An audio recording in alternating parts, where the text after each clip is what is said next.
শিমুলতলী গ্রামের গরিব কৃষকের এক মেধাবী ছেলে তুহিন।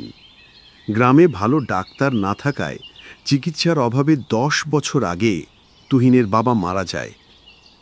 সেদিন থেকেই তুহিনের ইচ্ছা ছিল ডাক্তার হওয়ার। তুহিনের মা অনেক কষ্টে তাদের বসত ভিটা বিক্রি করে তুহিনকে ডাক্তারি পড়ায়। তুহিন ডাক্তারি পাশ করে গ্রামে ফিরে আসে।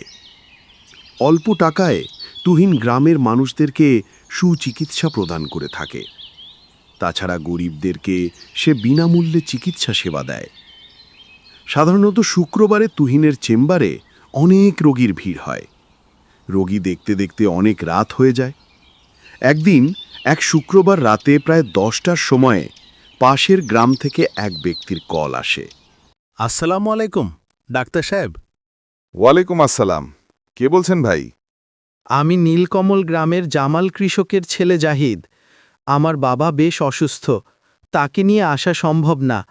আপনি যদি একটু আমাগোর বাড়িতে আইতেন তাইলে খুব ভালো হইতো।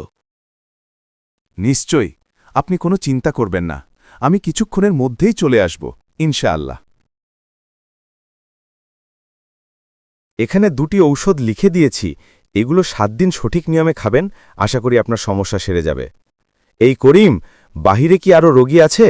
জি স্যার, একজন আছে। দ্রুত পাঠিয়ে দে, আমাদের আবার নীলকমল গ্রামে যেতে হবে। ঠিক আছে স্যার। আপনার কি সমস্যা বলুন? ডাক্তার সাহেব, আমার 3 দিন থাইকা জ্বর, কিন্তু কিছুতেই কমতাছে না। বুঝতে পেরেছি। এখানে একটি ঔষধ লিখে দিয়েছি, দিনে 3 বার খাবেন। আর 2টি টেস্ট দিয়েছি, 2 দিন ওষুধ খাওয়ার পর যদি জ্বর না কমে তাহলে এই 2টি টেস্ট করিয়ে আমাকে রিপোর্ট দেখাবেন। ঠিক আছে স্যার, আসি তাহলে। আসসালামু আলাইকুম। ওয়ালাইকুম আসসালাম। তুহিন বাহিরে এসে করিমকে বলল, চল করিম, দ্রুত নীলকমল গ্রামের জামাল কৃষকের বাসায় যেতে হবে। তিনি খুব অসুস্থ। নীলকমল গ্রামে এত রাতে? তাতে কি হয়েছে? না মানে স্যার, বাইকটাও তো নষ্ট, কিভাবে যাইবেন? সমস্যা নেই, হেঁটে চলে যাব। হাইটা এত দূর, এত রাইতে যাওয়াটা কি ঠিক হইব স্যার? কোথায়? নদীটা পার হলেই তো ওই গ্রাম। কিন্তু স্যার, এত রাইতে নদী পারে তো নৌকা পাওয়া যাইব না। তাছাড়া শুনেছি বেশি লাইতে নদীর পারে জিনভূত মানুষের সুরত ধইরা মানুষের বিভিন্ন ক্ষতি করে। আরে ধুর, তুই কি জিনভূত বিশ্বাস করিস নাকি? চল আমার সাথে, কিছুই হবে না। করিম আর কিছুই বলতে পারল না, কিন্তু সে মনে মনে খুব ভয়ে আছে। সে লোকমুখে শুনেছিল কোনো এক মাঝি নাকি এই নদীতে আত্মহত্যা করেছিল। তারপর থেকে মাঝে মধ্যে গভীর রাতে বদ জিন ভূতেরা মাঝির বেশ ধরে মানুষের ক্ষতি করে।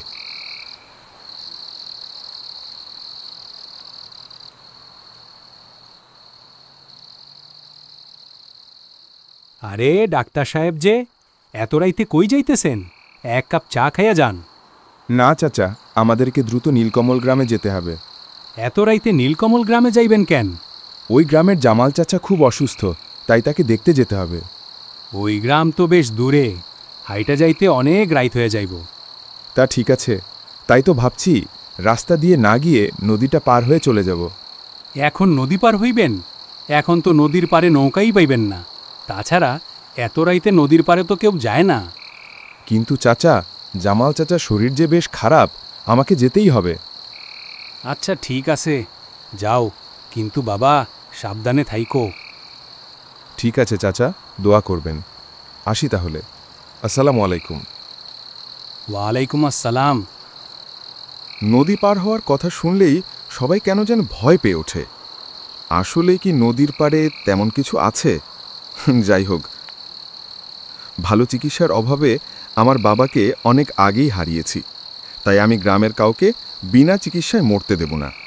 হে আল্লাহ, যত বিপদেই আসুক, তুমি আমাদেরকে রক্ষা করো। এই সব কথা ভাবতে ভাবতে তুহিন ও করিম নদীর পাড়ের দিকে হাঁটতে লাগল। লেখাপড়ার জন্য তুহিন গ্রামের বাইরে ছিল দীর্ঘদিন। গ্রামের অনেক কিছুই তার অজানা। তাছাড়া সে আধুনিক শিক্ষায় শিক্ষিত একজন ডাক্তার। তবে আল্লাহর প্রতি তার দৃঢ় বিশ্বাস আছে। তারা হাঁটতে হাঁটতে নদীর পাড়ে পৌঁছল। শীতকাল এখনো শুরু হয়নি, কিন্তু আজ কেন যেন নদীর পাড়ে খুব ঠান্ডা হাওয়া বইছে। তুহিন এদিক সেদিক তাকিয়ে দেখে নদীর ধারে কেউ নেই, কিন্তু নদীর তীরে একটি নৌকো বাঁধা। কিছুক্ষণ পর পর শিয়ালের ডাক ভেসে আসছে। হঠাৎ ঝিঝি পোকার শব্দ থেমে গেল। সব কিছুই কেমন যেন স্তব্ধ হয়ে গেল।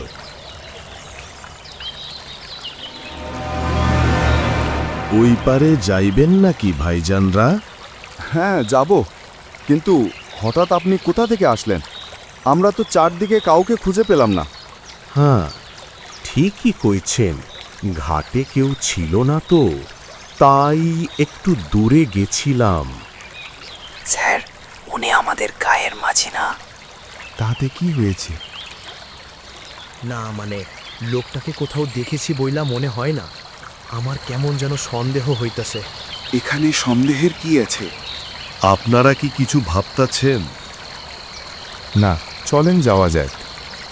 তুহিন বিসমিল্লা বলে নৌকাতে উঠল, আর করিম ভয় ভয়ে তার পিছে পিছে উঠল। মাঝি নৌকাটি চালাতে শুরু করে।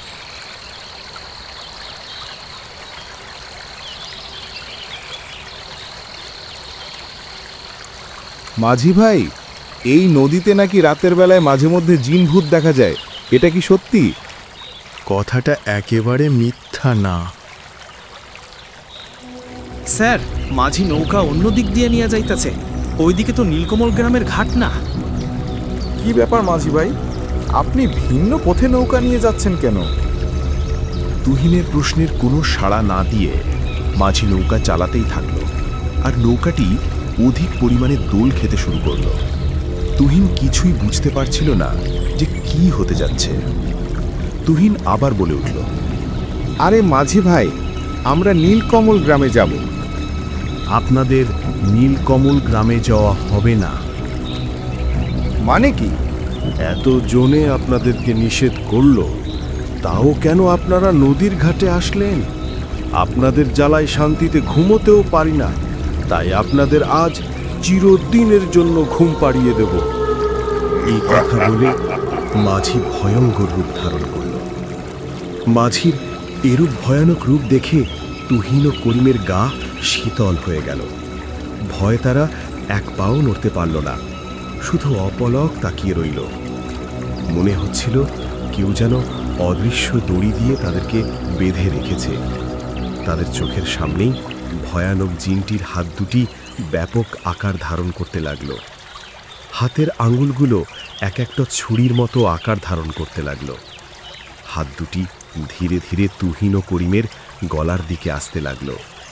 তুহিন শুধু মনে মনে বলতেছিল, হে আল্লাহ, তুমি সকলের রক্ষাকর্তা। দেখতে দেখতে জিনের হাত দুটি তাদের গলার কাছে চলে আসলো।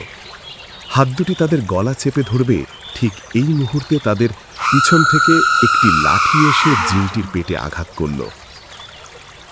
জিনটি বিকট চিৎকার দিয়ে অদৃশ্য হয়ে গেল। তুহিন ও করিম আবার স্বাভাবিক অবস্থায় ফিরে এলো। তুহিন পিছন ফিরে তাকিয়ে দেখে নদীর পাড়ে সাদা পোশাক পরিহিত এক বৃদ্ধ চাচা দাঁড়িয়ে আছে, আর নৌকোটিও তীরে পৌঁছে গেছে। তুহিন ও করিম নৌকো থেকে তীরে উঠে আসে। আসসালামু আলাইকুম চাচা, আপনি না আসলে আজ আমাদের যে কি হতো। ওয়ালাইকুম আসসালাম। আল্লাহ যাদের রক্ষাকর্তা, তাদের সাথে খারাপ কিছু হতে পারে না। তোমরা নীলকমল গ্রামে যাবে না? হ্যাঁ চাচা, কিন্তু আপনি জানলেন কি করে? চলো তোমাদের এগিয়ে দেই।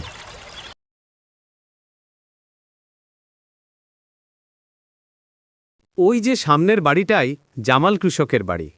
তাহলে আমরা আসি চাচা। আসসালামু আলাইকুম, আপনাকে অনেক ধন্যবাদ। ওয়ালাইকুম আসসালাম।